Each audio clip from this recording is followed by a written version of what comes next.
I'm sure that you will see a LinkedIn post about that. I'm waiting for it. No, no, for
Thanks a lot for being here. no, please.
PowerPoint is ready for now. Perfect. Thank you very much.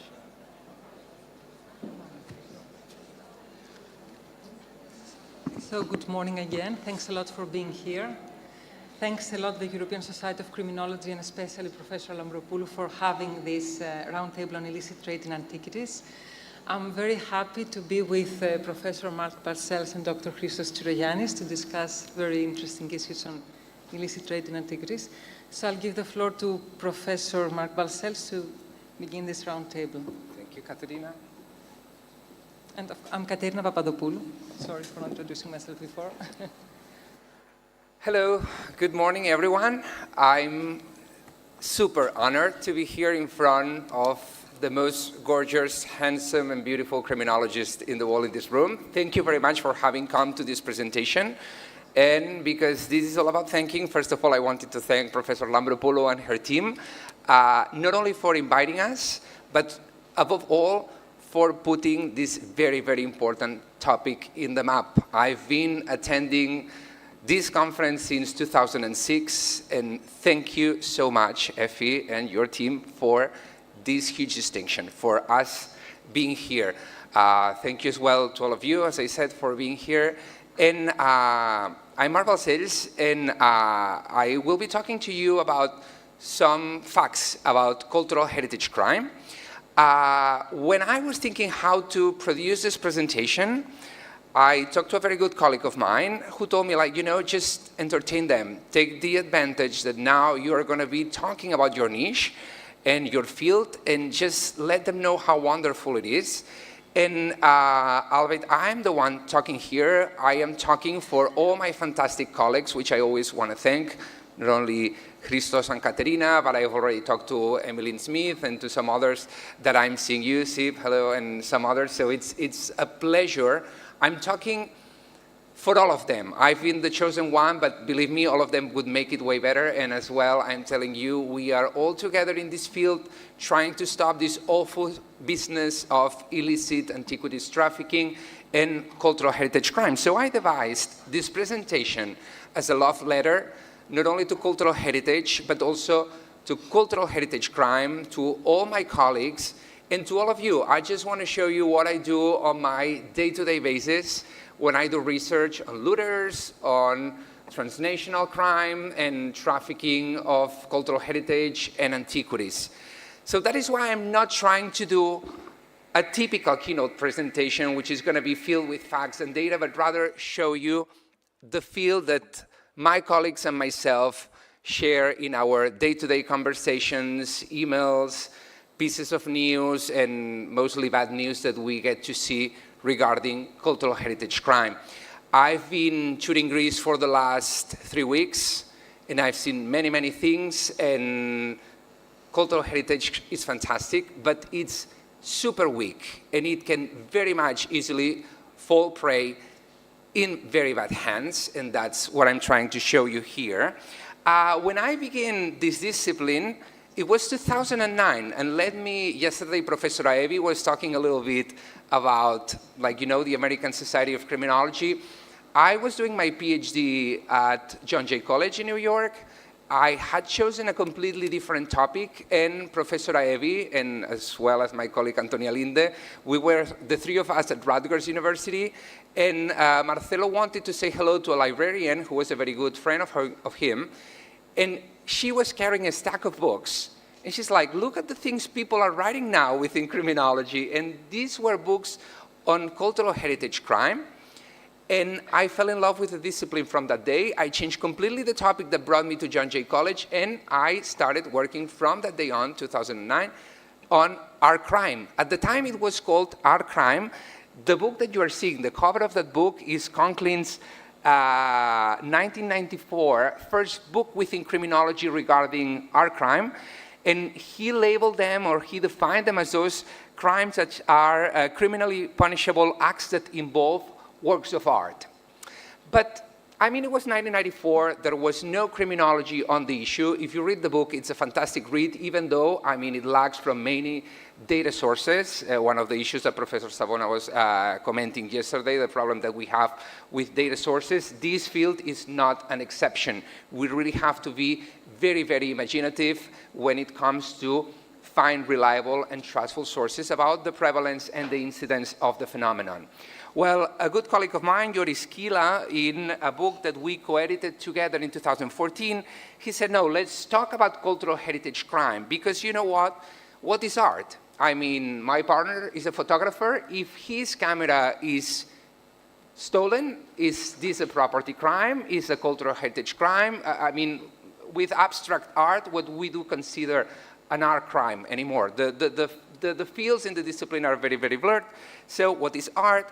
Cultural heritage is very much in line with the Hague Convention enacted in 1954 after World War II regarding the destruction of cultural heritage, hence the Blue Shield Committee, etc., a topic that we are sadly seeing more and more by the day. As well, it includes intangible cultural heritage, which is very important to protect as well, and of course, objects with historical significance. So let's address it as cultural heritage crime. I wanted to do a homage not only to Professor Lambropoulou and all her team, I wanted to make it a homage to Greece. Not only because I've been touring it and seen it, but you know, if I have to talk to you about cultural heritage crime, let me use recent cases that happen in Greece, but probably are happening as well in your origin countries. But you know, Greece is like Spain, like Italy, and like many other countries, what we do call a source country. Many of the pieces can eventually be siphoned out of the country to a gray market. So let me begin showing you some cases that I found very, very recently. One is Operation Pandora 9. Pandora is the name of the operation. It's in its 9th version that many joint police forces of Europe are taking in order to dismantle cultural heritage crime, art theft, antiquities trafficking. This one, imagine, it was a joint operation between Europol, Interpol, different national law enforcement agencies, Greeks, Spaniards, and the World Customs Organization.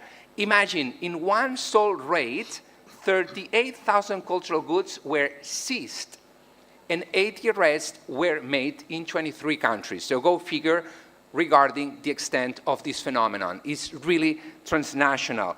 In Greece, as you can see here, Byzantine icons were recovered, and they realized that criminal networks were involved both in the looting of the archaeological sites and, of course, underwater shipwrecks. So the phenomenon is really extensive. Let me talk as well about art forgery.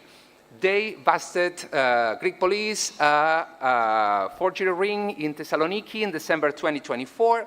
The 3 that were arrested were 70, 62, and 42. And of course, it was a joint operation, again, between Eurojust and the Hellenic police. What they found this time was 123 counterfeit paintings that were attributed to Alekos Fassianos, Yannis Galitis, and, well, of course, the works were intended to be sold at international auctions, which, of course, the devastating effect that it has regarding trust about what you are buying is huge, and go figure, the estimated of the profits could have ranged between 300 and 400,000 euros. So that's pretty much severe. Let me tell you one thing. Before we go into numbers, I have been these days in a very fantastic tiny island in the Cyclades, in the Cycladic area, which is called Anafi. And I'm telling you, people would do anything to get a good shot in Instagram of a sunset, such as climbing the roof of a church, ringing the bells because of the video, etc. I mean, I wish these people would do the same at a cathedral, you know. But you know, these are tiny chapels and they are easy prey. Like, I'm telling you, that rooftop of the church was crowded with people, crowded to just secure a spot for the sunset and, of course, for the relevant picture in Instagram. This report, I'm telling you, was issued by the Greek Ministry of Culture, and look at the numbers because they will make you cry. 608 recorded incidents of vandalism at places of worship and sanctuaries in Greece, and the vast majority, 591 cases, targeted Orthodox churches and chapels, including acts of arson, desecration, and theft. This is very alarming when it comes to the prevalence of these numbers. And I will fly by because Professor Sirogiannis is way the expert on this issue. But look at this case I'm showing you. It's from December 2023. I'm seeing that a lot of things happened in December, maybe Christmas, I don't know. In any case, look, this case, again, a joint operation between several police forces, the Manhattan District Attorney, etc., implied the return of 30 antiquities valued, by the way, in 3,390,000 euros. So 19 works were voluntarily handed to the by the New York Gallery's Michael Ward, which, by the way, was previously convicted, these galleries, white-collar crime as well, and occupational crime, of criminal facilitation of antiquities trafficking. I'm very sorry, but yes, there is this intersection between the legal and the illegal. And of course, well, this is a crime that is mostly perpetrated by elite antiques dealer. And of course, the buyers, as you can imagine, are pretty much powerful, which makes it quite difficult to detect up to this moment. In any case, well, Christos will explain much more of you. When I began this, in this field, the factoid was that, you know, it produced damage according to more or less $6 billion per year. This has been long disaccredited by colleagues of mine. And another factoid was that this is a victimless crime. But this is not the truth. And not only because after these thefts and these forgeries and this trafficking of antiquities might be victims behind, but as well because colonialism has taken many pieces that are not anymore where they should be. And I'm telling you, I was visiting the Acropolis Museum, and I was asking some guards for the Parthenon marbles and to some others for the Elgin marbles, and I can tell you the scar is still pretty much recent. There are diplomatic efforts by the Greek government to recover the Elgin marbles, who are the Parthenon marbles, who are in the British Museum. They want them back, and this, of course, leaves a trace of victimization that I'm working with my very good colleague, Emmeline Smith. But this is one of the discussions I had in New York with Ron Clark. How do you prevent this crime when, look at the statistics, according to the Greek Ministry of Culture, you have approximately 21,000 monuments and sites. 17 of them are monuments. You have approximately 3,400 archaeological and historical sites. You have to be protected 844 protection zones, and you have 220 museums that can be stolen. And that is tough to protect. It's very complicated. It's not the same to protect a museum that to protect an archaeological site. Of course, you have to have the funding. You have to target where are you doing things. And that is why it's important that police forces have heritage units. Not every police force has one, but of course, the Hellenic Police has a police force that is devoted to this. It's part of the Public Safety Division under the Organized Crime and Cultural Heritage Mandate. And of course, it collaborates with UNESCO, with ICOM, and with many other international organisms that I will be talking to you about. The Greek law is protecting cultural heritage through the penal code. So you can see that here you have the penal code regulating things like theft or vandalism, but you also have several laws that have sprung after the Greek criminal code regarding antiquities trafficking. And of course, we're going to be talking as well about the directive that is being implemented by the European Union. This is, after all, the European Society of Criminology.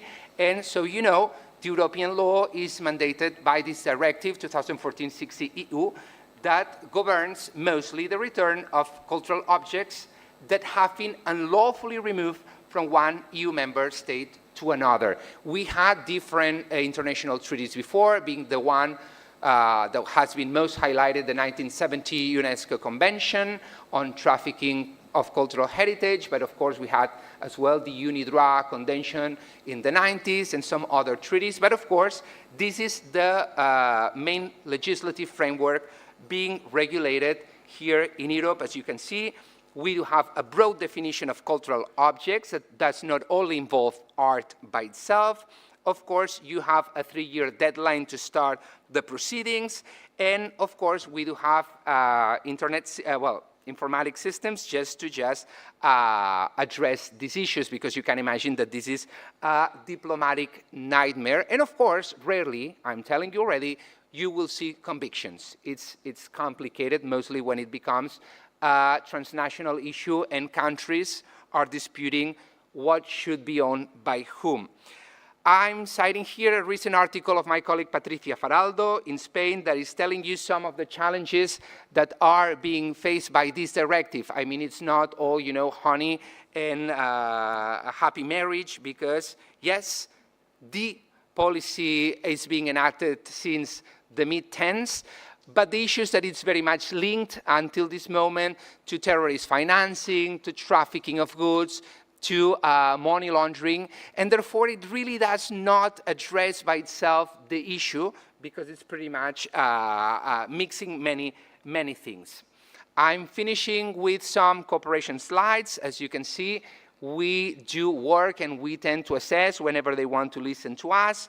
International organizations like UNESCO, UNODC, which has a specific program labeled CATCH, UNIDROIT, which I already mentioned to you, Interpol, the International Council of Museums, the World Customs Organization. Of course, there are police forces which do work, like, for example, Europol in the field has a specific mandate of watching antiquities and cultural heritage crime. And of course, we will see the future of the Nicosia Convention that is going to be regulating this as well. And then private institutions like the Blue Shield, which is protecting cultural heritage under armed conflict, or ICOMOS. So thank you very much for this attention. I just wanted to give you this glimpse of our field in the name of all my colleagues.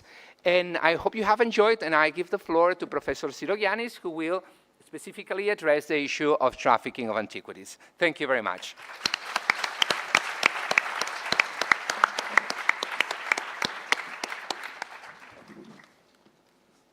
Thanks a lot, Professor, for your brilliant presentation and for keeping the time. And let's welcome Dr. Tsirogiannis.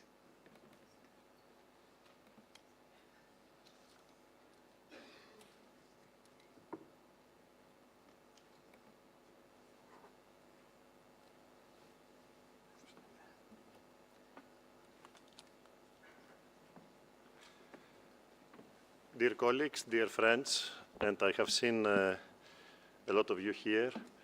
I'm really grateful to the European Society of Criminology for inviting me and us, not only colleagues, but friends as well, long time, with both Dr. Papadopoulou and Dr. Barcels. And I'm really grateful as well. Let me join my voice also in how grateful I am to Professor Lambropoulou and everyone who contributed to the organization of this conference. I chose to present